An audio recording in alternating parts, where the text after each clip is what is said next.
Belum kedengaran Bu ya? Halo? Ah, sudah. Oke. Kurang kuat mungkin. Halo? Ya, Hijau hijau. Ya. Oke. Ini malam belum. Kenapa tak? Baik, Bismillahirrahmanirrahim. Assalamualaikum warahmatullahi wabarakatuh. Waalaikumsalam warahmatullahi wabarakatuh. Alhamdulillah, alhamdulillah, hamdan katsiran tayyiban mubarakan fi. Innal hamdalillah nahmaduhu wa nasta'inu wa nastaghfiruh wa na'udzu billahi min sururi anfusina wa min sayyiati a'malina. May yahdihillahu fala mudilla lahu wa may yudlil fala hadiya lahu. أشهد أن لا إله إلا الله وحده لا شريك له وأشهد أن محمدا عبده ورسوله لا نبي بعده يا أيها الذين آمنوا اتقوا الله حق تقاته ولا تموتن إلا وأنتم مسلمون أعوذ بالله من الشيطان الرجيم إن أولا بيتي وضع للناس للذي ببكة مبارك وهدى للعالمين فيه آيات بينات مقام إبراهيم ومن دخله كان آمنا ولله على الناس حج البيت من استطاع إليه سبيلا ومن كفر فإن الله غني عن العالمين صدق الله العظيم. Alhamdulillah, pada malam hari ini bersyukur kepada Allah Subhanahu wa taala kita bisa bergabung di dalam satu agenda, dalam agenda majelis yang insya Allah di dalamnya akan membahas kalamullah dan akan membahas hadis-hadisnya Rasulullah Sallallahu Alaihi Wasallam yang berkaitan dengan seputaran perjalanan umroh yang nanti insya Allah akan disampaikan oleh Ustadz Aulia Ritonga selaku Direktur PT Cahaya Sarana Hijrah Bahlia Travel yang materinya akan disampaikan lengkap oleh beliau nanti insya Allah. Mudah-mudahan yang berhadir pada hari ini bisa menyerap sebanyak-banyaknya ilmu yang pengetahuan ini kita harapkan dapat menjadikan kita cukup maksimal nanti dalam berupaya memaksimalkan ibadah kita kepada Allah Subhanahu wa taala di dua kota tanah suci, baik itu di Madinah maupun di Makkah insya Allah. Ya, Bapak Ibu yang rahmati Allah Subhanahu wa taala, salawat beriring salam kita diakan kepada junjungan kita, tauladan kita, kedua kita, pemimpin kita, Nabi Muhammad sallallahu alaihi wasallam. Allahumma salli ala sayyidina Muhammad wa ala ali sayyidina Muhammad. Allahumma salli wa sallim wa barik alaihi. Sebelum kita mulai materi kita, yang hadir di dalam agenda Zoom kita pada malam hari ini berjumlah 12 orang. Ya, mudah-mudahan nanti yang lain bisa bergabung menyusul sambil nanti Ustadz Aulia nanti menyampaikan materinya. Bapak Ibu rahmati Allah Subhanahu wa taala, tertib kita pada malam hari ini setiap ketika nanti disampaikan materi oleh Ustadz Aulia, kita harapkan nanti bisa menjaga kondusivitasnya. Mic-nya nanti diharapkan di silent supaya nanti materi yang disampaikan itu bisa terdengar cukup jelas oleh semua yang hadir pada malam hari ini. Gitu. Jadi untuk tidak memperpanjang mukadimah, kita persilakan Ustadz Aulia Ritonga untuk menyampaikan materinya. baik. Cek. Bismillahirrahmanirrahim. Assalamualaikum warahmatullahi wabarakatuh. Waalaikumsalam warahmatullahi wabarakatuh. Alhamdulillahirabbil alamin, hamdan katsiran mubarakan fih. Allahumma shalli ala Muhammad wa ala alihi wa ashabihi wasallam. Segala puji bagi Allah Subhanahu wa taala yang telah memberikan kita semuanya begitu banyak nikmat, begitu banyak nikmat yang telah Allah berikan, baik itu berupa nikmat iman, kesehatan, dan juga kesempatan sehingga kita bisa berkumpul pada malam hari ini dalam rangka sama-sama menggali ilmu terkait bagaimana nanti tata laksana ketika kita semua, terkhusus Bapak Ibu yang sudah punya jadwal berangkat untuk beribadah di Tanah Suci. Salawat barangkaikan salam kita sampaikan ke Nabi besar Muhammad Sallallahu Alaihi Wasallam dengan mengucapkan Allahumma sholli wa sallim wa barik alaih. Kiranya dengan banyak-banyak kita mengucapkan salawat atas Nabi, maka syafaat beliau nanti yang akan kita dapatkan di hari di mana nanti tak ada lagi yang bisa menolong kita kecuali amal kebaikan yang kita lakukan selama kita hidup di dunia. Baik, sebelum kita lanjut ke materi, saya mau apa dulu ya, sapa-sapa dulu ayah bunda, bapak ibu semuanya. Di sini saya lihat ada kurang lebih ada 12 orang yang hadir. Tentu itu dengan saya ya. Mungkin ada beberapa di antara bapak ibu yang lain masih mencoba untuk masuk. Ada yang belum tahu cara menginstal mungkin Zoom-nya, masih tergendala untuk masuk. Ada juga mungkin yang sedang berada di masjid atau juga ada yang sedang berkendala untuk hadir pada malam hari ini. Intinya kita doakan ya kepada Bapak Ibu semuanya, terutama yang belum bisa hadir pada malam hari ini agar nanti bisa bergabung bersama kita sama-sama belajar agar nanti ibadahnya ketika di tanah suci itu bisa maksimal. Nah, eh, terima kasih kami ucapkan kepada Bapak Ibu semuanya yang sudah memaksakan diri untuk hadir pada malam hari ini karena kami tahu di antara Bapak Ibu tentu punya kesibukannya masing-masing, tapi hanya sedikit di antara kita yang eh, Allah mudahkan untuk berhadir pada hari ini untuk sama-sama belajar. Materi pada malam hari ini itu adalah materi dasar ya dari beberapa materi yang kita miliki untuk mempersiapkan kami sendiri dan juga Bapak Ibu semuanya ketika akan berangkat menuju tanah suci. Jadi perlu Bapak Ibu ketahui bahwa Nabi Shallallahu Alaihi Wasallam di dalam banyak riwayat yang sahih mengatakan barang siapa yang menginginkan dunia maka dia harus meraihnya dengan ilmu, dan barang siapa yang menginginkan akhirat maka juga dia harus meraihnya dengan ilmu. Nah, saya yakin ayah bunda bapak ibu semuanya sudah sering mendengar tentang hadis ini, tapi sayangnya hanya sedikit di antara kita yang mengamalkan hadis ini. Buktinya apa? Begitu banyak di antara kita ketika melakukan sesuatu, baik itu yang urusan dunia maupun urusan akhirat, itu tidak dilandasi dengan ilmu. Ibadah ikut-ikutan saja.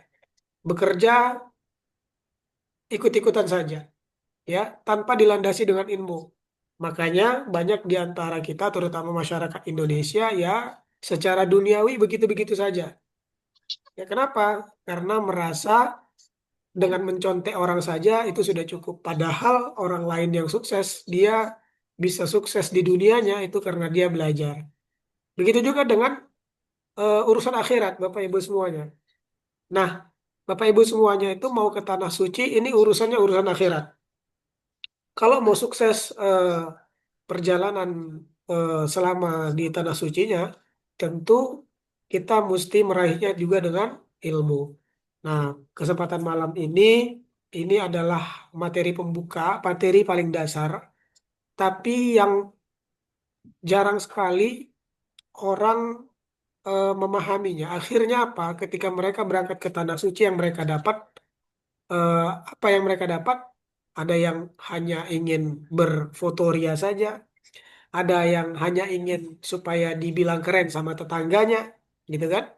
Nah, kenapa? Karena ketika mereka memutuskan berangkat, yang mereka lakukan sebelum berangkat itu hanya mempelajari bagian yang wajib-wajibnya saja, rukun-rukunnya saja. Mereka cuma belajar rukun umroh. Rukun umroh, umroh itu gampang, Bapak Ibu. Rukunnya cuma 4, ya. Ihram, tawaf, sa'i, ta'allul, dan tertib beres. Itu di luar kepala. Bahkan umroh itu diam saja kita. Nggak ngomong-ngomong selama tawaf, selama sa'i. Umrohnya sah. Tapi sayang sekali Bapak Ibu nanti sudah keluarkan uang puluhan juta. Mungkin ada yang dibayarin anaknya. Ada yang dibayarin sama temannya. sama saudaranya dan lain sebagainya. Ada yang sudah mengumpulkan uang bertahun-tahun, ya mulai dari sejak muda mungkin sampai usia tua baru bisa terkumpul uangnya bisa berangkat ke tanah suci. Tapi ketika sampai di sana, sayang sekali nggak tahu dia apa sebenarnya eh, kelebihan dari kota Mekah dan Madinah. Apa saja rupanya keutamaan dari Masjid Nabawi, Masjidil Haram. Nggak tahu dia. Ya, bahkan bukan eh, sering kami temuin jamaah ketika ditanya apa kelebihan umroh di bulan Ramadan, banyak yang tidak tahu. Yang mereka tahu misalnya ketika umroh di bulan Ramadan pengen merasakan nikmatnya berimam dengan Imam As-Sudais. Itu saja yang mereka kejar, tapi mereka tidak tahu bahwa ada yang lebih luar biasa daripada itu. Apa? Pahala setara haji. Nah, ini contoh bagi yang nanti umroh di bulan Ramadan.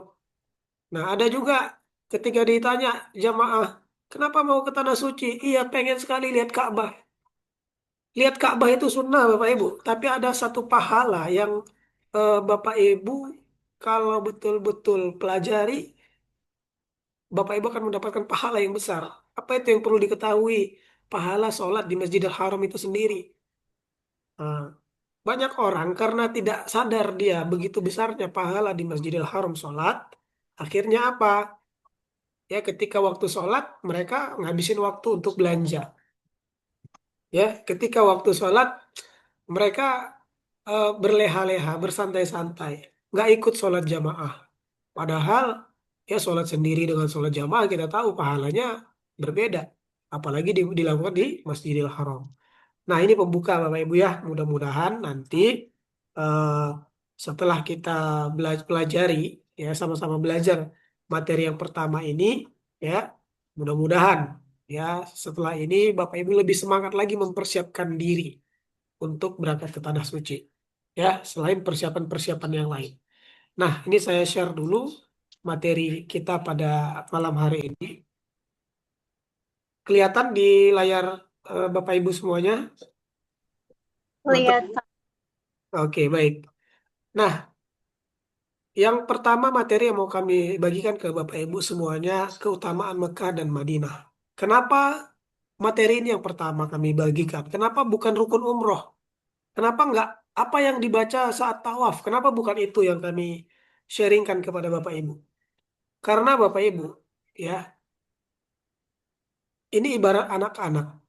Anak-anak itu kalau dia melihat sesuatu dan dia suka, maka dia akan berusaha untuk mendapatkannya. Ini logika anak-anak nih.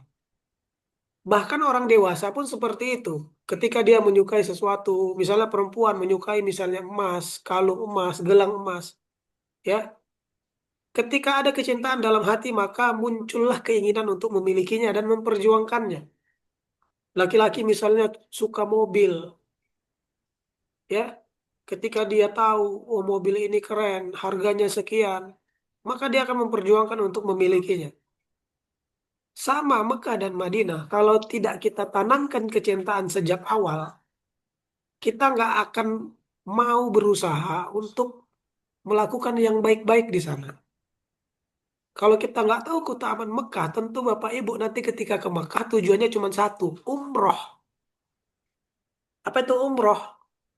Umroh itu adalah berziarah dengan cara ya melakukan ihram, tawaf, sa'i, ta'allul.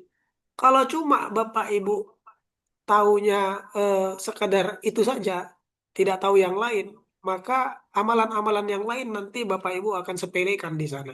Memang tidak disepelekan secara langsung, tapi Bapak Ibu secara tidak langsung akan menyepelekan.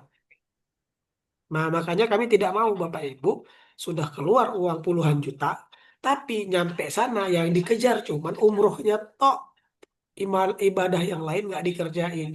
Gitu. Ya. Nah, ini yang pertama keutamaan kota Mekah dulu kita bahas. Nah, ini kota Mekah keutamaannya. Yang pertama keutamaan kota Mekah. Kota Mekah itu tanah yang diberkahi dan dicintai Allah Subhanahu wa taala berdasarkan hadis Nabi diriwayatkan oleh Imam Tirmizi. Demi Allah, ini Nabi Shallallahu alaihi wasallam mengatakan, engkau adalah sebaik-baik bumi Allah dan bumi yang paling dicintai oleh Allah. Kalau bukan karena aku diusir darimu, kata Nabi, maka aku tidak akan keluar dari kota Mekah. Ini Nabi yang bilang.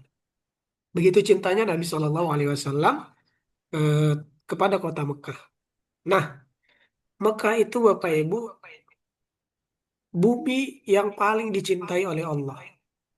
Ya, bumi yang paling dicintai oleh Allah. Artinya, Bapak Ibu semua di sini itu diundang datang ke tempat yang paling bagus di muka bumi ini. Nah, sekarang saya tanya ke Bapak Ibu semuanya. Silahkan resapi. Bapak Ibu semuanya mungkin berasal dari ada yang dari Sergei, ada yang dari apa ya, ada yang dari Aceh misalnya. Masing-masing Bapak Ibu punya pemimpin wilayahnya masing-masing, betul? Ada yang bupati, ada yang wali kota, betul ya? Nah, gimana kalau Bapak Ibu dapat undangan sama misalnya yang tinggal di Sumatera? Gubernur Sumatera Utara mengirimkan surat kepada Bapak Ibu semuanya. Ini coba saya cek dulu namanya di sini, biar saya sebut. Misalnya ini ada Bapak Ahmad Nizar Rangkuti. Kepada Bapak Ahmad Nizar Rangkuti, ini Gubernur Sumatera Utara mengundang. Dalam suratnya bunyinya seperti ini. Kepada Bapak Ahmad Nizar Rangkuti, kami undang untuk acara makan malam di kantor Gubernur Sumatera Utara pada hari Jumat tanggal sekian. Kira-kira Pak Ahmad Nizar dan teman-teman yang lain mungkin yang tidak saya sebutkan namanya, tapi anggap itu Anda yang diundang, Bapak Ibu. Apa yang akan kita lakukan? Wow, mungkin di antara kita pada waktu menerima surat itu, pertama mungkin, wah senang sekali, senyum, kemudian langsung berpikir, nanti aku pakaiannya gimana ya? Nanti datang ke sana pakai parfum apa ya? Yang perempuan mungkin sepatunya warna apa? Gaunnya warna apa? Semua yang baik-baik dipikir ya, semua dipikirkan untuk bisa menghadiri acara tersebut. Itu yang Bapak Ibu pasti lakukan. Ya, kenapa? Karena mau bertemu dengan gubernur, makan malam diajakin gitu. Nah, ini Bapak Ibu sekarang diundang sama Allah ke tempat yang paling bagus di muka bumi ini. Bahkan kantor gubernur Sumatera Utara tuh nggak ada apa-apanya. Ya, apa yang Bapak Ibu lakukan sekarang? Cuma sekadar, gampangnya itu.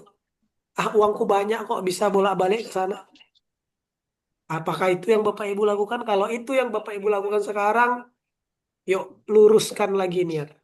Yang mengundang Bapak Ibu semuanya adalah pencipta alam semesta, pencipta gubernur, pencipta presiden, pencipta makhluk di muka bumi ini.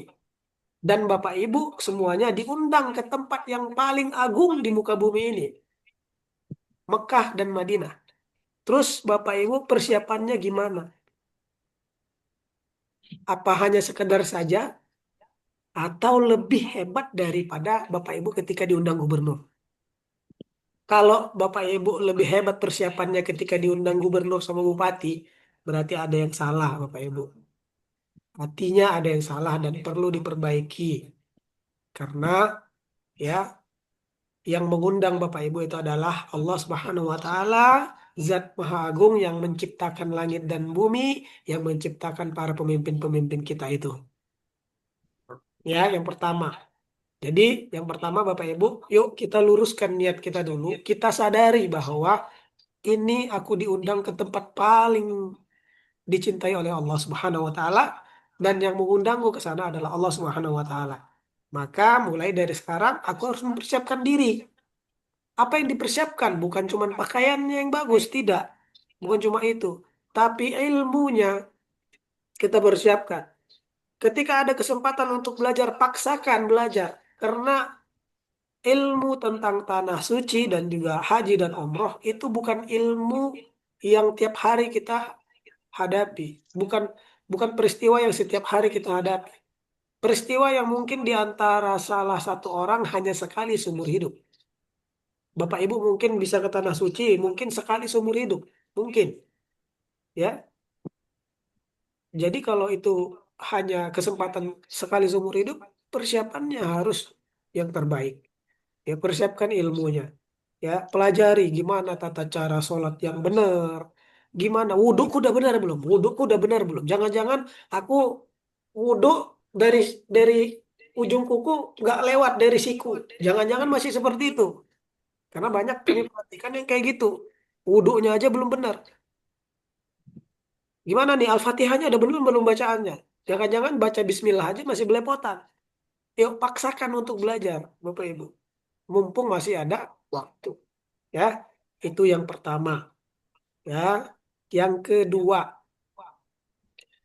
Mekah itu tempat yang dijadikan tanah haram. Berdasarkan hadis Nabi, sesungguhnya Allah telah menjadikan Mekah sebagai tanah haram pada hari Dia menciptakan langit dan bumi. Dan dia tetap haram karena kehendak Allah sampai hari kiamat. Apa yang dimaksud dengan tanah haram? Yang dimaksud dengan tanah haram adalah diharapkan kita untuk melakukan perbuatan-perbuatan maksiat di tanah tersebut. Oh, berarti di luar dari tanah haram boleh berbuat maksiat? Tidak. Dalam arti, kalau kita melakukan maksiat di tanah haram, itu azabnya lebih besar daripada kita melakukannya di luar daripada tanah haram. Apakah di tanah haram tidak ada pelaku kejahatan? Ada. Tapi kita mesti sadar, Bapak Ibu, kalau kita lakukan perbuatan tercela di luar tanah haram, pahalanya mungkin misalnya 10 kali lipat. Kalau di tanah haram bisa 1000 kali lipat. Lebih kejam azab yang akan kita dapatkan kalau kita melakukan keburukan di sana. Makanya ya ketika orang sedang berhaji ya ataupun berumroh itu dilarang untuk bahkan eh, jidal, apa jidal itu? Berdebat-debatan sesama teman itu dilarang. Ah, presidenku kayak gini. Ah, itu kan presidenmu. Berdebat-debat kayak gitu tuh nggak boleh di tanah haram. Dan itu yang melarang bukan bukan kita orang travel tidak, tapi Nabi yang melarang itu, Allah yang melarang itu. Yang sepele itu saja dilarang, apalagi yang lain seperti berzina, seperti berpegangan salah bersalaman yang bukan muhrim di tanah haram, ya. Nah, mesti kita perhatikan Bapak Ibu. Sebenarnya bersalaman di luar tanah haram pun dosa juga. Nabi mengatakan, Nabi mengatakan lebih baik kepala kita ditusuk di hari kiamat daripada kita dosanya lebih lebih lebih kejam daripada lebih berat daripada kita bersentuhan dengan yang bukan muhrim. Makanya hati-hati Bapak Ibu. Ya tanah haram. Jadi kami nanti menyarankan biasanya kami perhatikan jamaah-jamaah karena sedihnya dengan perpisahan ya. Misalnya nanti ada jamaah waktu mau setelah tawaf wada ya kan perpisahan mau meninggalkan kota Mekah biasanya tuh kan eh, bermaaf-maafan yang bukan muhrim tidak usah Bapak Ibu biarkan yang perempuan sesama perempuan yang muhrim silahkan. Nah kami perhatikan yang bukan muhrim pun ada juga yang melakukan itu di depan Ka'bah pula Allahu Akbar ya jadi hati-hati. Nah ada juga kami Iya, perhatikan jamaah-jamaah yang tidak memperhatikan auratnya perempuan ini paling banyak ya iya. perempuan paling banyak. Kami perhatikan Bagaimana? perempuan-perempuan banyak sekali yang dia lalai, rambutnya kelihatan. Rambut itu aurat, ibu-ibu. Nggak Ya, apa-apa sih. rambut itu aurat, hati-hati. Ya, yang laki-laki lututnya aurat, karena batas aurat laki-laki itu eh, mulai dari yang bukan aurat ya, lutut ke bawah sampai kaki itu bukan aurat. Perempuan yang sering lalai itu rambutnya kelihatan pakai jilbab. Nanti di sela-sela sini kelihatan itu aurat. Bahkan kami sendiri ada melihat menyaksikan perempuan-perempuan ya di depan Ka'bah yang auratnya terlihat. Ya, hati-hati Bapak Ibu. Jangan yang begini-begini itu menghilangkan pahala Bapak Ibu yang sudah Bapak Ibu perjuangkan. Ya, nah dijaga ya Bapak Ibu. Kemudian keutamaan kota Mekah yang lain, pusat ibadah dan kiblat umat Islam. Ya, ini semua kita sudah tahu ya. Tapi ada saja nanti ya. Tapi mudah-mudahan dihindarkan dari Bapak Ibu semuanya untuk melihatnya. Ada saja orang yang datang ke sana itu sudah jelas-jelas Ka'bah di depan mata dia, tapi sholatnya bukan arah Ka'bah. Itu ada itu, ya. Bahkan di Masjid Nabawi itu sering kita lihat, tapi bukan dari Indonesia ya. Sudah jelas-jelas itu kiblat ke arah mana, tapi mereka sholatnya ke arah kuburan, ke makam baki. Ada. Dan ketika nanti Bapak Ibu melihat, menyaksikan yang seperti itu, cukup istighfar dalam hati saja, tidak usah berdebat sana sini. Ya, cukup istighfar dalam hati saja dan berdoa semoga kita dan anak cucu kita dijauhkan dari perbuatan-perbuatan yang menyimpang. Ya, yang terbaru kemarin tuh di Mekah, di Masjidil Haram, ya, dia melompat mau bunuh diri, Bapak Ibu. Ada orang-orang seperti ini ada di tanah haram. Jadi kita berlindung dari perbuatan-perbuatan seperti itu. Ya. Nah, kemudian keutamaan kota Mekah yang berikutnya, tempat dilipat gandakan sholat. Ya, tempat tempat dilipat gandakannya sholat. Berapa pahala sholat di Masjidil Haram berdasarkan hadis? Ya, di sini yang kami tampilkan hadis yang diriwayatkan Ibnu Majah. Sholat di Masjidil Haram lebih utama dari 100.000 sholat di masjid lainnya. Dan hadis ini masyhur, banyak hadis menyerupai ini, hadisnya sahih, ya. Pahala sholat di Masjidil Haram itu 100.000 kali lipat. Sekarang saya mau ngajak, ya, Bapak Ibu semuanya hitung-hitungan. Nah, Bapak Ibu silakan lihat di layar, ya. Kelihatan nggak sih? Nah, itu kelihatan ya. Sholat di Masjidil Haram pahalanya 100.000 kali lipat. Sekarang kita bandingkan, ini sholat dekat rumah kita. Ya, berapa pahala sholat di dekat rumah kita? Satu kali sholat sama dengan pahalanya kalau sholat sendiri, satu. Sholat sendiri. Ini kelihatan Ustaz Eko tulisannya? Kelihatan jelas, kelihatan Oke. jelas. Nah, ini Bapak Ibu silahkan hayati ya, supaya tahu nanti di sana tuh mau ngapain gitu. Sholat dekat rumah kita pahalanya satu kalau sholat sendiri. Kalau sholatnya berjamaah, berarti dikali 27 sama dengan 27 pahala yang kita dapatkan. Sholat dekat rumah. Oke. Sekarang sehari ada berapa kali sholat wajib? 5 waktu sholat wajib. Kalau 5 dikali 27 pahala, berarti berapa pahala yang kita dapatkan dalam satu hari sholat di dekat rumah kita, di masjid ya. 5 dikali 135. 135. 135 pahala yang didapatkan kalau Bapak Ibu sholat 5 waktu berjamaah di masjid. Terutama yang laki-laki, kalau perempuan dianjurkan di rumah. Yang laki-laki dianjurkan ke masjid.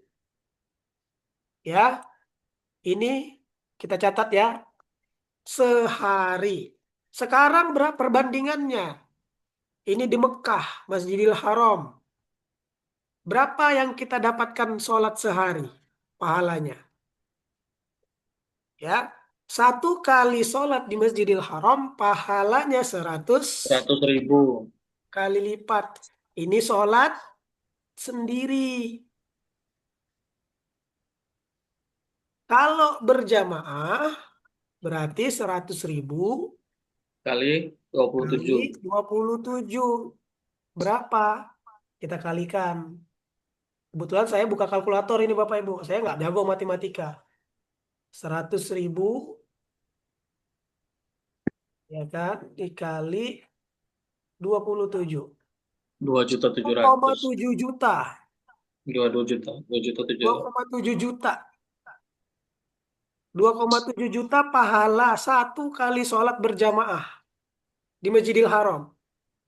Kalau dia sholatnya 5 waktu, berarti 5 kali 2,7 juta sama dengan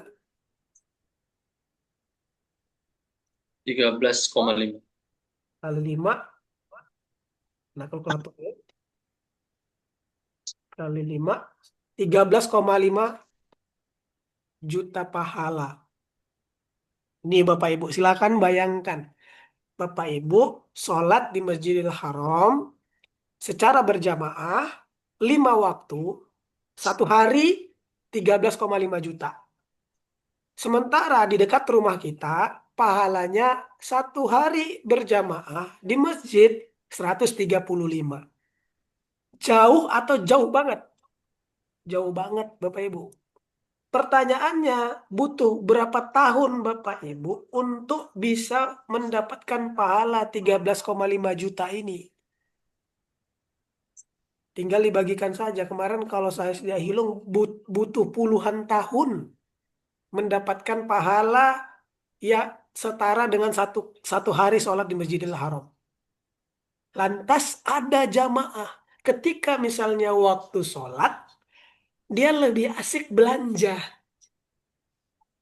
Ada jamaah ketika waktu lebih memilih dia jalan-jalan ke satu tempat di luar tanah haram, misalnya ke Badar, rela dia meninggalkan pahala ini demi jalan-jalan itu. Ada Bapak Ibu, ya. Walaupun bukan menjadi alasan kami juga nanti dengan ini oh berarti tidak ada city tour, tetap ada Bapak Ibu. Bapak Ibu nanti ada hak kami berikan nanti jalan-jalan juga. Jalan-jalan di kota Mekah, ke kota Taif juga, gitu kan. Nah, tapi ketika Bapak Ibu sedang berada di hotel atau tidak ada kegiatan, maksimalkan sholatnya berjamaah, maksimalkan. Ya, muncul pertanyaan, apakah sholat di Masjidil Haram pahalanya sama dengan sholat di hotel? Nah, ini eh, berbeda pandangan ulama, tapi sebagian ulama menyatakan seluruh tanah haram itu pahalanya sama. Artinya kalau Bapak Ibu nanti nggak sanggup ke masjid, mungkin kakinya sakit, di hotel itu biasanya ada orang sholat berjamaah bersama imam di Masjidil Haram. Ikut sholatnya, jangan sendirian di hotel, apalagi sampai nggak sholat. Nah ini biasa jamaah-jamaah yang eh, dari mana-mana lah ya. Karena di Indonesianya sholatnya seminggu sekali, setiap hari Jumat doang. Ketika di Tanah Suci juga begitu. Ini maksiat namanya. Pelanggaran dosa besar. Gitu. Di Indonesia aja itu jadi dosa besar, apalagi di Tanah Haram. Nah, semoga Bapak Ibu paham ya di sini ya. Ini saya close. Kemudian kita lanjut. Ini tadi mana ya? Saya hapus dulu ya, Bu. Oke. Ini. Oke. Nah, sekarang kita lanjut ke keutamaan yang berikutnya. Ini saya pelan-pelan. Mungkin apakah materinya nanti bakal habis sampai akhir? Kita nggak tahu. Yang pasti saya mau pelan-pelan supaya Bapak Ibu paham betul tujuan Bapak Ibu ke sana. Nah, keutamaan kota Mekah berikutnya. Kota Mekah itu tidak akan dimasuki Dajjal pada hari kiamat nanti. Jadi ada dua kota yang tidak akan dimasuki Dajjal, yaitu Mekah dan Madinah. Dan ini hadisnya sahih. Ya mudah-mudahan kita jangan sampai hidup pada masa Dajjal lah. Ya. Karena ketika pada masa Dajjal nanti datang, yang berbicara nanti bukan mulut kita. Jadi nggak ada orang munafik di sini. Ya, nggak ada orang munafik. Jadi yang berbicara adalah keimanan kita. Kalau keimanan kita bilang, oh aku pengikut Dajjal, berarti iman kita lemah, maka ikut kita ke situ. Makanya sangat mengirikan pada masa itu. Selanjutnya, nah tadi itu sudah ya kota Mekah Bapak Ibu. Keutamaan-keutamaan yang lainnya, ya tentu di dalam situ di kota Mekah ada Masjidil Haram, ada Ka'bah di situ, di mana Ka'bah punya keutamaan-keutamaannya, seperti di situ ada multazam, ya, di mana tempat yang makbul untuk kita berdoa. Nah, kelebihan lainnya itu nanti kita bahas di materi tentang rukun umrah. Nah, keutamaan yang selanjutnya adalah kota Madinah. Bapak Ibu juga nanti akan ke kota Madinah. Apa keutamaan kota Madinah? Nah, kota Madinah ini tempat hijrahnya Nabi Shallallahu Alaihi Wasallam. Ya, kemudian pusat dakwah Nabi. Maka sebisa mungkin kalau ada keluarga kita, ya, anak-anak kita, anak tetangga mungkin atau anak saudara, kalau bisa ada kesempatan dan ada rezeki, belajarlah ke Madinah, ya, karena di sana pusat dakwahnya Nabi, ya, di sana pusat ilmu, ya. Jadi kita kalau mau belajar bisa ke sana. Bukan berarti di tempat lain tidak bagus ya. Nah, tapi kalau ada kesempatan usahakan ke sana, ya. Kemudian keutamaan kota Madinah selanjutnya, Madinah sama seperti kota Mekah, yaitu Madinah juga tanah haram. Hati-hati Bapak Ibu. Banyak kami lihat perempuan-perempuan yang muda-muda berlenggak-lenggok, ya, di pelataran Masjid Nabawi, bahkan di Mekah pun begitu, bikin video estetik, ya, itu rentan memunculkan aib buat orang lain. Hati-hati Bapak Ibu. Jangan sampai kita menciptakan dosa jariah. Apa itu dosa jariah? Kita kerjakan, ya kan? Habis itu ditengok orang, habis itu diceritakan orang kemana-mana. Ih, kemarin ku tengok kakak tuh cantik kali waktu dia bikin video lenggak-lenggok di Masjidil Haram di Ka'bah. Hati-hati Bapak Ibu. Dan pemerintah Saudi sudah memperketat lagi aturan tentang ini. Makanya nanti Bapak Ibu hati-hati ya ketika menggunakan kamera, terutama ketika di Masjidil Haram. Bisa-bisa nanti kameranya ditahan dan tidak dikembalikan. Kenapa? Karena pemerintah Saudi mau menjaga kesakralan Masjidil Haram dari tangan-tangan jahil kita. Kebayang nggak? Banyak video-video Mekah dan Madinah, ya, video Ka'bah, terus latar belakangnya musik-musik, ya, latar belakangnya. Padahal itu masjid yang harus kita muliakan, yang harus kita muliakan. Nah, jadi Madinah juga tanah haram. Jadi hati-hati bikin masalah di Masjid Nabawi, ya. Kemudian keutamaan kota Madinah berikutnya, pahala sholat dilipat gandakan. Sama seperti Masjidil Haram dilipat gandakan, tapi nilainya tidak sama dengan Masjidil Haram. Sholat di masjidku, kata Nabi, lebih utama daripada 1.000 sholat di masjid lainnya, kecuali Masjidil Haram. Ya, sholat di Masjid Nabawi itu pahalanya 1.000 kali lipat.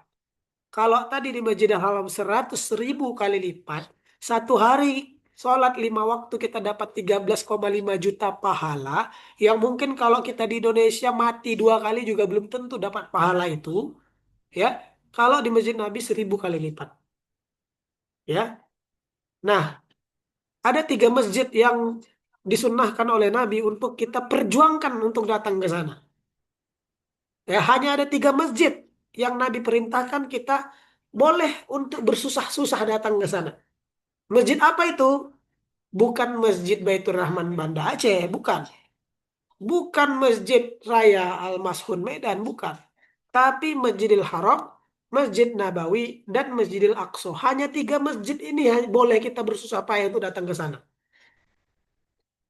Jadi kalau misalnya ada di antara kita, sengaja kita datang ke satu masjid di Indonesia, susah-susah kita merangkak ke sana, ya, itu akan lebih utama, lebih baik kita susah-susah datang ke Masjidil Haram. Susah-susahnya kita dari mana? Mungkin dari nabungnya kita, ya. Terus kita mau berangkat pakaian yang kita punya ala kadarnya saja, nggak ada yang baru kayak orang lain. Ini lebih utama Bapak Ibu. Daripada Bapak Ibu ngabisin duit nanti poya-poya di sana, toh juga kegiatan yang dilakukan tidak seperti yang diperintahkan Nabi oleh Nabi Shallallahu Alaihi Wasallam. Selanjutnya, keutamaan kota Madinah dijaga malaikat terbebas dari wabah penyakit. Berdasar hadis Nabi Shallallahu Alaihi Wasallam, Madinah dijaga oleh malaikat di setiap pintunya. Wabah penyakit dan dajjal tidak akan masuk ke dalamnya. Ya, hadis ini itu disampaikan Nabi 1.400 tahun yang lalu. Dan tahun 2021 kemarin, WHO baru merilis bahwa Madinah adalah salah satu kota tersehat di dunia. Ya, WHO bilang tahun 2021 yang lalu, Nabi kita itu 1400 yang lalu itu bilang, gitu. Begitu luar biasanya Islam, Nabi Muhammad SAW, Al-Quran, begitu luar biasanya Bapak Ibu. Ya, dan banyak penelitian-penelitian terbaru sekarang itu sudah dijelaskan sejak ribuan tahun yang lalu oleh Al-Quran dan hadis. Ya, salah satunya ini. Kemudian, keutamaan kota Madinah dicintai Rasulullah sama seperti Mekah juga. Nabi sangat mencintai kota Madinah. Balik lagi seperti yang di awal tadi saya tanya ke Bapak Ibu semuanya. Kalau Bapak Ibu diundang pejabat untuk makan malam, gimana persiapannya? Oh, pasti persiapan yang terbaik.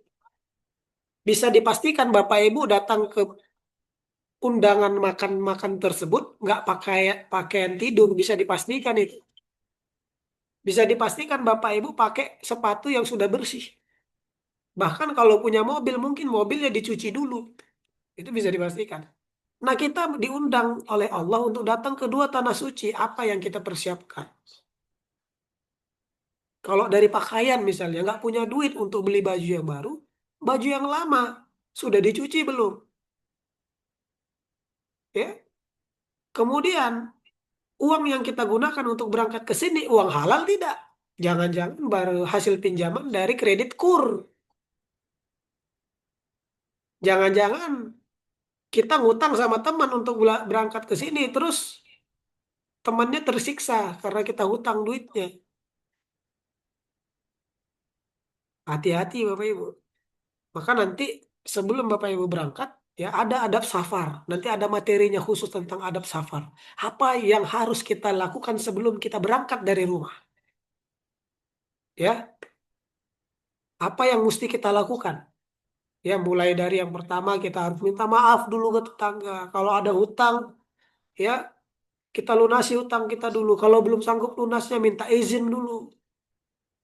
Ya, itu adab-adab sebelum kita berangkat. Dan itu ada ilmunya, Bapak Ibu. Nanti kita pelajari di pertemuan selanjutnya. Kemudian keutamaan kota Madinah, tempat dimakamkan Rasulullah Shallallahu Alaihi Wasallam. Dan ya, pahalanya luar biasa meninggal di kota Madinah dan juga kota Mekah. Seperti hadis Nabi yang disahihkan oleh Imam Al-Bani, tidaklah seorang meninggal di salah satu dari dua tanah haram, Mekah dan Madinah, ya kecuali ia akan dibangkitkan dalam keadaan aman pada hari kiamat. Nah, ini jaminan ya dari Nabi SAW. Meninggal di sini, ya, meninggal di dua tanah haram. Nah, salah satu kelebihan tadi di eh, Masjidil Haram di Mekah ketika ada jamaah ketika dia berumroh, ya, meninggal dia saat berumroh, maka akan dicatatkan pahala baginya, pahala umroh sampai hari kiamat. Kalau di kota Nabi, kalau meninggal di kota Nabi gimana? Nah, ini dia keutamaannya. Meninggal di kota Nabi dijamin mendapat syafaat dari Nabi.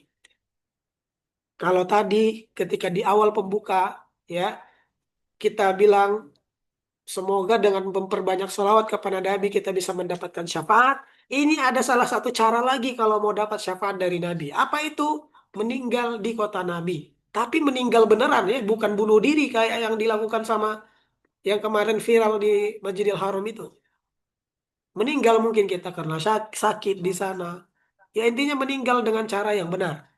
Ya, jadi berdasarkan hadis Nabi, ini hadisnya sahih. Barang siapa di antara kalian yang mampu untuk meninggal di Madinah, maka hendaklah ia meninggal di sana. Artinya mampu ini gimana? Ya kita harus memperjuangkan. Apa yang mesti kita perjuangkan? Salah satunya kalau bisa tinggal di Madinah. Supaya apa? Supaya dapat syafaat dari Nabi. Nah, kalau nggak bisa ya perbanyak sholawat. Ini salah satu caranya saja. Dan inilah keutamaannya meninggal di kota Nabi dapat syafaat nanti, jaminan syafaat di hari akhir. Ya. Meninggal ketika umroh, pahala umroh dicatatkan sampai hari kiamat. Luar biasa. Dan ini kabar baik seharusnya untuk jamaah yang sudah tua. Sebenarnya meninggal itu nggak lihat usia ya Bapak Ibu. Yang muda, yang tua bisa meninggal. Intinya ini kabar baik buat kita. Dan kabarkan untuk keluarga, ini kabar baik buat mereka. Kenapa? Jangan khawatir kalau nanti kita yang berangkat ini, Allah cabut nyawanya ketika di tanah suci. Justru doakan ketika nanti mau berangkat, doakan kebaikan kepada keluarga dan minta doa juga kebaikan buat kita. Seandainya pun kita harus dipanggil ajal kita ketika di Mekah dan Madinah, minta didoakan sama keluarga. Kita meninggalnya itu ketika di Madinah dan ketika juga atau ketika kita sedang berumroh. Karena jaminannya ini. Nah, jangan meninggalnya nanti di atas pesawat. Ya, karena Nabi nggak bilang barang siapa yang meninggal di atas pesawat maka aku berikan syafaat. Nggak ada hadisnya. Makanya doakan keluarga tuh diajarin. Makanya kalau bisa ketika ada manasik-manasik kayak gini Bapak Ibu, keluarganya diajak. Karena hakikatnya Bapak Ibu yang berangkat ya dalam adab safar keluarga yang mendoakan. Kalau keluarganya nggak punya ilmu gimana mendoakan kita ketika berangkat? Saya ulangi, ketika ada kajian-kajian seperti ini, ajak keluarganya untuk belajar. Kenapa? Karena kita yang berangkat, mereka yang mendoakan. Itu adabnya dalam safar. Kalau mereka nggak punya ilmunya, gimana cara mereka mendoakan kita? Terlebih-lebih, mereka juga suatu saat nanti juga akan berangkat ke Tanah Suci. Nah, jadi kalau kata guru-guru kita dulu waktu SD, halah bisa karena biasa. Kalau belajar sudah dari kecil, ke depannya tinggal mudah mengulang saja gitu. Hafal kaji karena diulang. Itu ya Bapak Ibu ya. Meninggal di kota Nabi dijamin syafaat dari Nabi. Meninggal ketika berumroh dicatat pahala umroh sampai hari kiamat. Artinya di luar daripada itu ya tidak ada jaminan syafaat, tapi mudah-mudahan tetap husnul khotimah kita doakan. Jadi buat saudara-saudara kita yang sudah meninggal, mungkin meninggalnya di Jeddah atau di negara transit atau yang kemarin ada di atas pesawat, ya kita doakan meninggalnya dalam keadaan husnul khotimah. Ya, walaupun akhirnya tidak mendapatkan jaminan dari Nabi ini, gitu. Tapi mudah-mudahan husnul khotimah, karena itu yang terpenting. Ya, meninggal di Madinah pun kita, ya meninggal dalam keadaan maksiat nggak ada juga gunanya, Bapak Ibu. Ya, nah itu dia. Nah itulah tadi ya tentang keutamaan dua kota suci ini. Nah, kami berharap Bapak Ibu setelah kami paparkan ini, mulailah di dalam hati kita. Oh ternyata kita ini mau ke sana itu bukan ke sembarang tempat. Yang ngundang kita bukan sembarangan. Ya, harusnya persiapan kita jauh lebih baik daripada kita diundang anggota dewan. Anggota dewan itu ciptaan Allah, Bapak Ibu. Nggak bisa dia duduk kalau nggak izin Allah. Jadi kalau anggota dewan ngundang Bapak Ibu, pejabat ngundang Bapak Ibu, persiapannya harus lebih baik daripada seperti mendatangi mereka. Ya. Nah, materi berikutnya ya, nanti Bapak Ibu kalau ada pertanyaan setelah materi ini boleh ya, boleh tanya di kolom chat silakan atau boleh bertanya secara langsung juga boleh. Nah, kita lanjut satu materi lagi ya supaya tidak kelamaan. Keutamaan umroh ya. Apa sebenarnya keutamaan dari umroh? Umroh itu apa sih? Ya, secara eh, makna dari umroh adalah berziarah, berziarah ke Mekah ya dengan tata cara. Apa itu tata caranya? Berihram ya, kemudian tawaf, sa'i, tahallul itu yang dikatakan dengan umroh. Jadi kalau Bapak Ibu cuma sampai Madinah saja itu bukan umroh namanya, ya.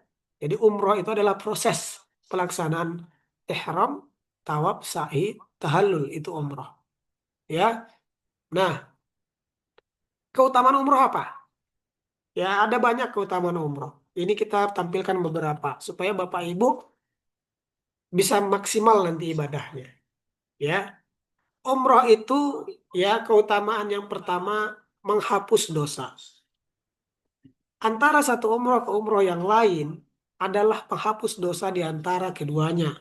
Dan haji mabrur tidak ada balasan baginya kecuali surga. Nah, al-hajjul mabrur laisal jaza illal jannah. Itu hadisnya sahih, hadis Bukhari dan Muslim. Nah, Bapak Ibu mungkin sering melihat orang bolak-balik berangkat umroh tiap tahun. Apa yang salah kalau misalnya ketika kita ngelihat orang? Yang salah yang kita lakukan adalah ketika kita lihat orang bolak-balik, ada rasa iri di hati kita. Terus kita bilang, ini orangnya pamer. Masa tiap tahun berangkat? Mending dikasihnya itu untuk orang lain. Untuk berangkatkan orang lain. Bapak Ibu semuanya, ketika ada orang yang setiap tahun berangkat umroh, yakinlah dia sudah paham dengan hadis yang barusan kita baca ini. Banyak orang, banyak cara untuk eh, memohon ampunan kepada Allah Subhanahu wa taala. Ya, bangun di sepertiga malam, ya beristighfar seperti yang dikatakan Nabi sebanyak-banyaknya setiap hari. Dan ada juga cara dengan umroh. Nah, mungkin karena dia merasa berlebih harta, dia bisa melakukan ini. Nah, buat kita yang tidak bisa melakukan itu, justru jangan hasad. Ketika kita melihat orang seperti itu, justru kita kalau bisa datang ke dia, kita bilang, Bapak Ibu nanti doakan ya supaya aku bisa seperti kalian umroh tiap tahun. Atau setidaknya doa dalam hati, ya Allah, aku pengen sekali lah kayak si Fulan itu bisa setiap tahun. Mampukan Allah ya Allah bisa datang umroh setiap tahun. Supaya dihapuskan dosanya di antara keduanya. Jadi jangan iri, ih sombong kali lah dia. Asik dia aja yang berangkat. Ya, jadi orang yang umroh bolak-balik itu, ya, besar kemungkinan dia sudah tahu dengan hadis ini. Sudah tahu dia dengan hadis ini. Itu keutamaan umroh yang pertama. Yang kedua, pahala seperti jihad bagi perempuan. Nah, ini yang perempuan-perempuan. Ya, saya ulangi lagi, ini yang perempuan-perempuan. Jadi di masa Nabi SAW itu sering diperintahkan oleh Allah Subhanahu Wa Taala untuk melakukan namanya jihad dengan berperang. Ya, maka ada satu riwayat ini dari perempuan yang bertanya kepada Nabi SAW, wahai Rasulullah, apakah wanita juga wajib berjihad? Ya, kemudian Nabi SAW, ya, wanita juga wajib berjihad. Tapi jihad yang dilakukan perempuan itu bukan dengan peperangan di dalamnya. Jihad yang dilakukan perempuan adalah haji dan umroh. Nah, luar biasa ya yang perempuan. Ketika ibu-ibu, kakak-kakak melakukan umroh, pahalanya kalau umrohnya benar, ya kalau umrohnya cuman mau pamer ya tentu pahalanya juga pamer gitu ya. Nah, kalau umrohnya benar dapat pahala haji dan umroh. Pahalanya pahala jihad maksud saya. Dapat pahala jihad. Hadis ini sahih, ibu-ibu. Dan kami yakin karena hadis inilah maka setiap keberangkatan umroh itu paling ramai perempuan. Setiap keberangkatan umroh paling ramai perempuan. Misal dalam satu pesawat ada 400 penumpang. Itu 300-nya perempuan semua. Nah, jadi yang laki-laki ya jangan suuzon juga sama perempuan. Wah, ini karena nggak betah mereka di rumah ini, makanya mereka perginya umroh gitu. Enggak, yang laki-laki, bapak-bapak. Ya, ibu-ibu kita ini mungkin ketika mereka berumroh, kenapa paling banyak perempuan di tanah suci sana? Karena mungkin mereka pengen mendapatkan pahala jihad ini. Ya, seperti itu. Jadi kalau ada mungkin istri, bapak ibu yang pengen kali dia udah mendesak, awak berangkatlah bang umroh katanya. Mungkin dia mau mengejar ini. Ya, nah alangkah baiknya ya ketika istri, bapak-bapak ingin berangkat ke tanah suci, didampingi pula lah oleh mahramnya. Alangkah baiknya ya, didampingi pula oleh mahramnya. Bisa suami, bisa anak. Ya. Selanjutnya, keutamaan umroh. tamu Allah dan doanya dikabulkan. Nah, orang-orang yang menunaikan haji dan umroh itu adalah tamu-tamu Allah. Jika mereka berdoa kepadanya, maka Dia akan mengabulkan. Jika mereka memohon ampun, maka Allah akan ampunkan dosanya. Ya, luar biasa Bapak Ibu. Jadi kesempatan buat kita. Jadi Bapak Ibu nanti yang berangkat mungkin ada yang 20 Januari, ya. Kita ada jadwal 20 Januari yang berangkat.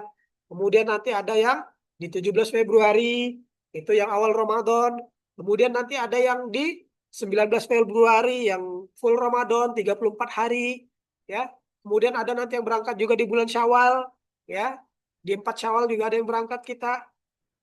Jadikan ketika Bapak Ibu berangkat, tanamkan dalam hati bahwasanya ini adalah kesempatan terakhir. Jadikan itu, anggap ini bahwa ini adalah perjalanan yang kesempatan yang pertama dan terakhir. Supaya apa? Supaya Bapak Ibu betul-betul mengerjakannya. Anggap itu ini adalah kesempatan. Mungkin setelah ini aku mati, mungkin. Nah, karena Bapak Ibu sudah menyadari itu, maka nanti Bapak Ibu akan lebih serius mempersiapkannya. Lebih serius minta ampun sama Allah. Lebih banyak ibadah di sana daripada ketawa ketiwi kakak kiki. Lebih banyak kegiatan nanti Bapak Ibu di sana menghabiskan waktu mungkin berzikir, baca Quran, ya, sholat sunnah, ya, sholat berjamaah. Lebih banyak melakukan itu daripada menghabiskan waktu berhenti di pinggir jalan, ngelihat jualan orang, ya, atau tidur-tiduran di kamar. Makanya ketika nanti Bapak Ibu mau berangkat, yakinkan bahwasanya mungkin ini adalah perjalanan terakhir. Ya, mungkin ini adalah kesempatan terakhir yang Allah berikan, maka harus jadikan ini kesempatan yang terbaik. Gitu Bapak Ibu. Kemudian keutamaan umroh berikutnya menghilangkan kefakiran dan juga dosa. Hadis Nabi yang diriwayatkan oleh Imam Tirmizi, lakukanlah haji dan umroh secara berulang. Nah, kita diperintahkan pula berulang. Karena keduanya itu menghilangkan kefakiran dan dosa sebagaimana alat pandai besi menghilangkan karat pada besi, emas dan perak. Jadi kalau ada yang ngerasa rezekinya seret, solusinya umroh, haji. Nggak masuk di akal kita memang Bapak Ibu. Tapi sesuatu yang nggak masuk di akal kita itu kecil bagi Allah. Ya, mungkin kita mikir, cemana pula lah eh, mau umroh. Katanya supaya nggak miskin umroh. Untuk umroh saja biayanya puluhan juta. Disitulah kita diuji Bapak Ibu keyakinan kita terhadap Nabi Shallallahu Alaihi Wasallam dan juga Allah Subhanahu Wa Taala di situ diuji. Ya, ibarat kata gini, kita sholat. Ketika sholat, kita buang angin, kemudian kita wudhu. Yang dibasuh apa? Apakah bokong kita yang dibasuh? Enggak kan? Tetap yang dibasuh wajah, tangan, dan seterusnya. Masuk akal enggak? Yang bikin sholat kita, wudhu kita batal adalah buang angin, tapi yang disucikan bukan itu. Enggak masuk akal kan? Begitu juga dengan ini, Bapak Ibu.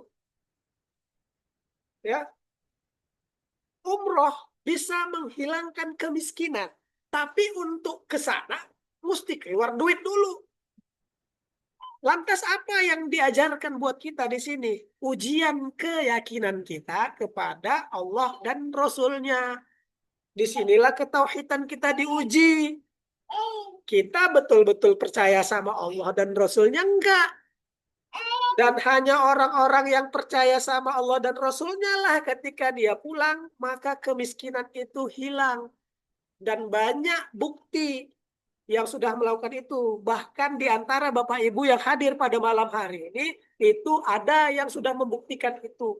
Tapi kami tidak bisa sebutkanlah satu persatu karena nanti panjang waktunya. Nanti di kesempatan yang lain, kita undang mereka untuk cerita gimana susahnya hidup mereka sebelum umroh dan gimana setelah mereka umroh. Ya, kuncinya yakin dulu sama Allah dan Rasul Shallallahu Alaihi Wasallam. Kemudian ini yang terakhir, Bapak Ibu. Setelah ini silahkan siapkan pertanyaannya. Keutamaan umroh yang berikutnya adalah umroh. Nah, ini yang bagi yang mau umroh di bulan Ramadan ya. Umroh di bulan Ramadan itu pahalanya setara haji. Ya, hadis Nabi SAW mengatakan, jika datang bulan Ramadan, maka umrohlah. Karena umroh di bulan Ramadan itu pahalanya setara haji. Makanya jangan heran ya, ketika di bulan Ramadan itu ramenya minta ampun, luar biasa rame. Ya, bulan Ramadan. Dan jangan heran juga, harga-harga di bulan Ramadan itu naik semuanya. Kenapa? Orang berebut datang ke sana. Orang datang umroh bulan Ramadan ke Tanah Suci bukan ngejar. Ya, yang pertama itu mereka bukan mengejar sholat di belakang Imam Sudais. Wah, merdu kalilah di belakang Imam Sudais. Itu alasan kesekian, Bapak Ibu. Alasan pertama adalah mereka mengejar pahala haji. Jadi Bapak Ibu, bagi yang Bapak Ibu belum berangkat haji, tapi pengen dapat pahala haji, umroh di bulan Ramadan. Tapi umroh di bulan Ramadan tidak menggantikan kewajiban haji. Jadi jangan nanti Bapak Ibu pikir, oh saya sudah umroh di bulan Ramadan, berarti nggak perlu haji lagi. Salah. Haji itu rukun iman. Ya, rukun Islam. Nah, kita kalau mau sempurna sebagai seorang muslim, kita mesti berhaji. Tapi kalau kita belum mampu, belum belum belum waktunya, mungkin masih ada yang 20 tahun lagi, ya. Masih ada yang mungkin belum cukup uangnya untuk dapat porsi, maka untuk mendapatkan pahalanya bisa dengan umroh di bulan Ramadan. Nah, itu dia ya, kelebihan umroh di bulan Ramadan daripada bulan-bulan yang lain. Nah, jadi itu tadi Bapak Ibu materi kita ya. Yang pertama yang kita sampaikan adalah keutamaan kota Mekah, yang kedua keutamaan Madinah, dan yang ketiga keutamaan umroh. Nah, mudah-mudahan apa yang kami bagikan ke Bapak Ibu semuanya pada malam hari ini bisa Bapak Ibu ingat, bisa nanti kita amalkan bersama-sama, dan kami berharap ibadah Bapak Ibu nanti ketika di Tanah Suci itu bisa maksimal. Semakin lurus niatnya, sudah tahu apa yang mau didapat, maka ya fokuslah kepada tujuan. Kalau tadi mungkin masih ngawang, aku sebenarnya ini umroh ini kenapa gitu ya. Mungkin karena ada di antara Bapak Ibu yang diberangkatkan anaknya, jadi nggak tahu nih mau kemana. Ya, kebanyakan orang yang berangkat dengan uangnya sendiri biasanya dia tahu ya mau ngapain di sana, walaupun kebanyakan tidak tahu semuanya. Nah, tapi yang mungkin tiba-tiba diberangkatkan, maka jangan hanya sekadar ngelihat, oh keren nih umroh, bisa foto, bisa ini, bisa itu. Jangan Bapak Ibu. Ya, silahkan pelajari lagi nanti ulang. Materi ini akan kami share di grup supaya Bapak Ibu bisa mempelajari ulang ya tentang keutamaan-keutamaan umroh.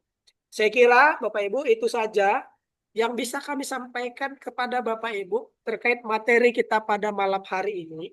Ya, Insya Allah hari Jumat nanti, ya, hari Jumat nanti kita akan bertemu lagi dengan materi yang berbeda. Hari Jumat nanti materinya tentang rukun umroh. Kita akan gali di situ keutamaan-keutamaan yang ada di Masjidil Haram. Ya, Ka'bah itu terdiri dari apa saja? Ngapain aja sih ketika kita tawaf? Ya, apa sih larangan-larangan ihram? Ya, apa yang boleh dan nggak boleh kita lakukan ketika kita sedang berihram? Itu akan kita bahas nanti pada hari Jumat di jam yang sama. Jadi kami harapkan seperti yang kami sampaikan tadi, setiap ada kajian seperti ini, ajak keluarganya, ya, ajak keluarganya. Dengan Bapak Ibu mengajak, ya, maka pahala jariah atas ilmu yang mereka pelajari juga mengalir kepada Bapak Ibu semuanya. Nabi Shallallahu Alaihi Wasallam dalam satu hadis mengatakan, barang siapa yang menunjukkan kebaikan kepada orang lain, maka dia akan mendapatkan pahala kebaikan yang sama seperti orang yang mengerjakannya. Jadi, Bapak Ibu, ketika Bapak Ibu mengajak orang lain untuk ikut belajar bersama, dan dia lebih baik amalnya, ya, dan dia bersemangat, dan dia mengerjakan apa yang dia pelajari, Bapak Ibu juga dapat pahalanya. Jadi nggak usah gengsi-gengsi ngajak orang untuk belajar, ya. Mending gengsi ngajak orang untuk bermaksiat, ya. Gitu Bapak Ibu. Saya kira itu saja. Terima kasih atas perhatian Bapak Ibu semua. Lebih kurang kami mohon maaf, ya. Nanti akan ada sesi tanya jawab dipandu oleh Ustadz Eko. Saya kira itu saja. Billahi taufiq wal hidayah. Assalamualaikum warahmatullahi wabarakatuh. Kembali ke Ustadz Eko. Ustadz Eko. Waalaikumsalam warahmatullahi wabarakatuh. Terima kasih Ustadz Aulia yang sudah menyampaikan begitu sangat rinci dan runut ya tentang keutamaan-keutamaan yang dapat kita dapatkan nanti insya Allah. Jadi dua kota suci itu sebenarnya kemuliaan. Semua jamaah yang insya Allah akan berangkat untuk melaksanakan ibadah di dua kota suci, makna yang sedang mereka lakukan adalah mereka sedang menjihadkan hartanya, ya, untuk mendapatkan apa, Bapak Ibu, untuk mendapatkan janji surga yang Allah janjikan. Jadi kalau kita sudah hitung-hitungan pahala yang begitu sangat besar yang memungkinkan kita dapatkan ketika kita melaksanakan ibadah di Masjid Nabawi maupun di Masjidil Haram, jadi kita baru tersadar ternyata harta yang kita keluarkan untuk melakukan perjalanan mulia kedua kota suci tersebut, jadinya harta yang kita keluarkan itu begitu sangat kecil, begitu ya Bapak Ibu ya, begitu sangat murah jadinya gitu. Kapan lagi kita bisa membeli surga yang dijanjikan Allah Subhanahu wa taala dengan harta yang begitu sangat sedikit yang kita harus korbankan di hadapan Allah Subhanahu wa taala. Mudah-mudahan ini bisa menjadi semangat untuk kita sehingga sebagaimana yang disampaikan Ustadz Aulia tadi, dalam rangka memenuhi panggilan Allah Subhanahu wa taala dalam melaksanakan ibadah di Masjidil Haram nanti, kita benar-benar mempersiapkan diri, mempersiapkan segalanya, mulai dari apa yang harus kita persiapkan, niat kita, kesehatan kita, ya. Kemudian kita bisa memaksimalkan ibadah kita sungguh-sungguh melaksanakannya. Tidak ada niat yang menyeleweng kecuali hanya untuk beribadah kepada Allah Subhanahu wa taala nanti ketika kita di dua kota suci tersebut. Baik Bapak Ibu yang rahmati Allah Subhanahu wa taala, di antara materi yang sudah disampaikan tadi, kita berharap ada yang bertanya. Barangkali bisa kita diskusi ya dari apa yang sudah dipaparkan oleh Ustadz Aulia Ritonga tadi. Baik Bapak Ibu, silakan aktifkan mikrofonnya untuk memulai pertanyaan.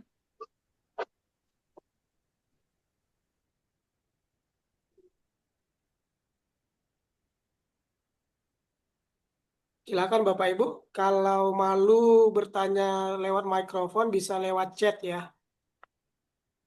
Kalaupun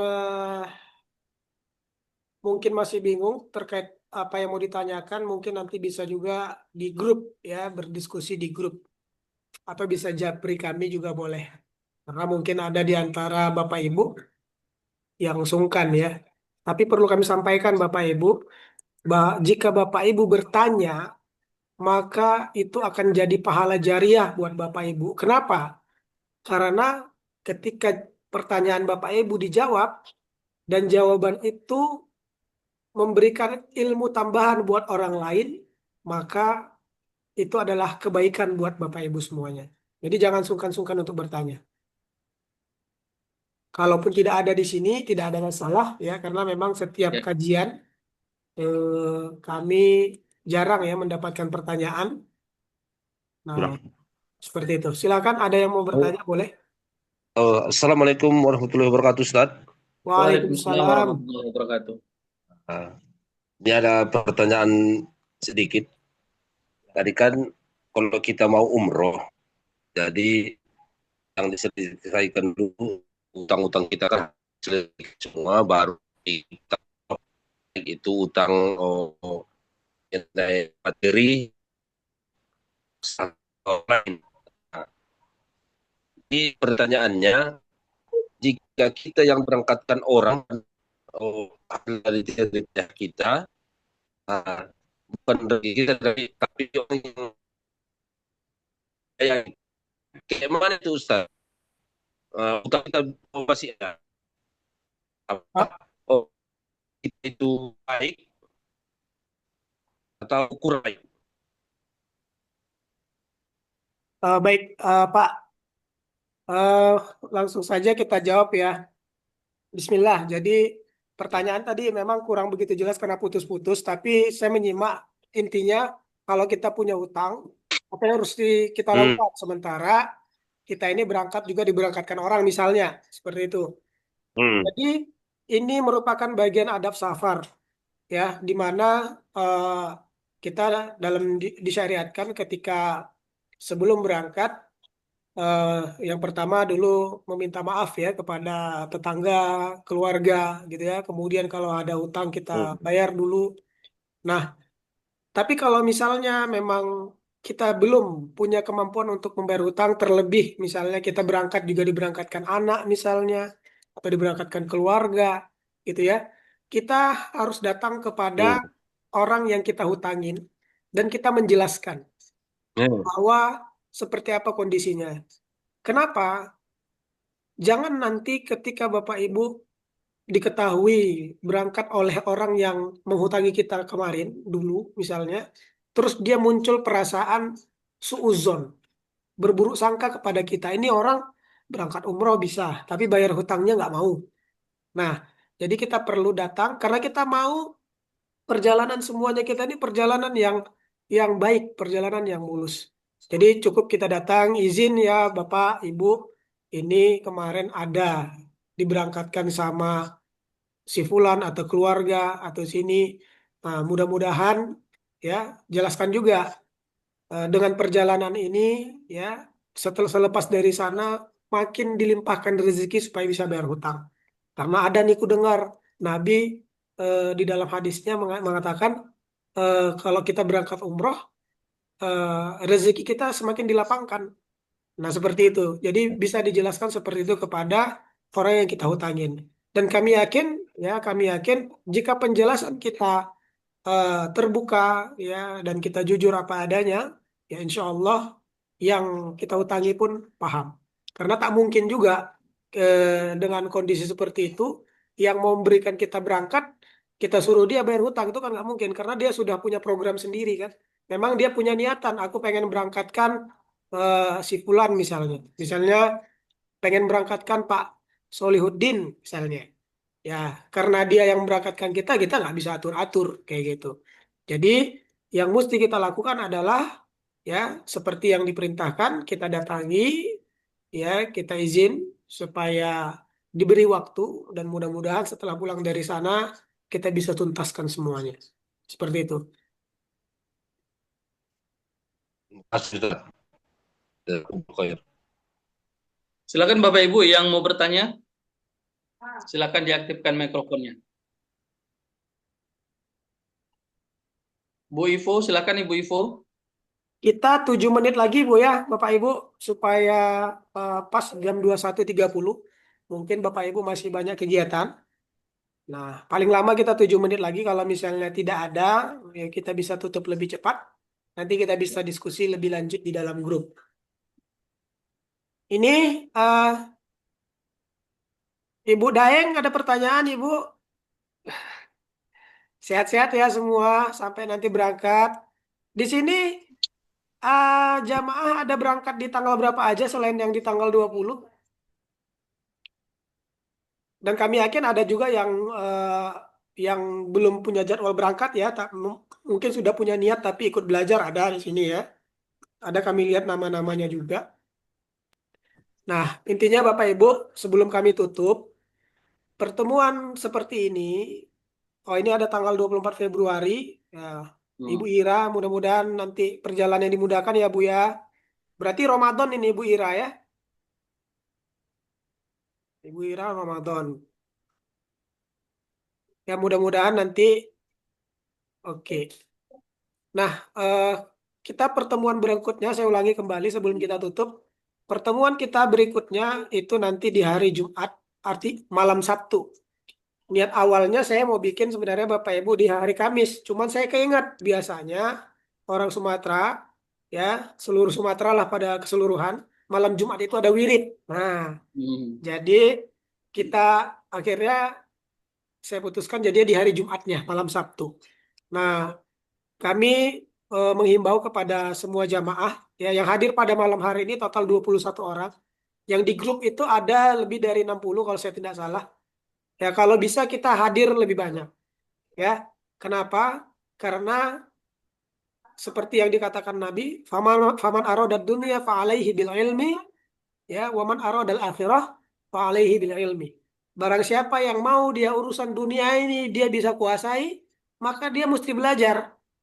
Nah, makanya kita dituntut belajar dari liang lahat sampai dari sejak lahir sampai mati nggak ada berhenti untuk belajar, terutama belajar agama.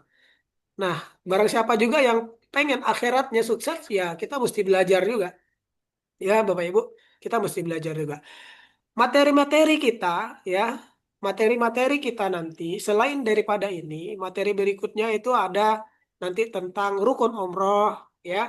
Kemudian nanti ada safar, kemudian nanti ada bab bagaimana sholat bagi orang yang safar, ya, jamak, jamak kosor, bagaimana tayamum di atas pesawat. Nah, itu nanti ada materi-materinya, ya.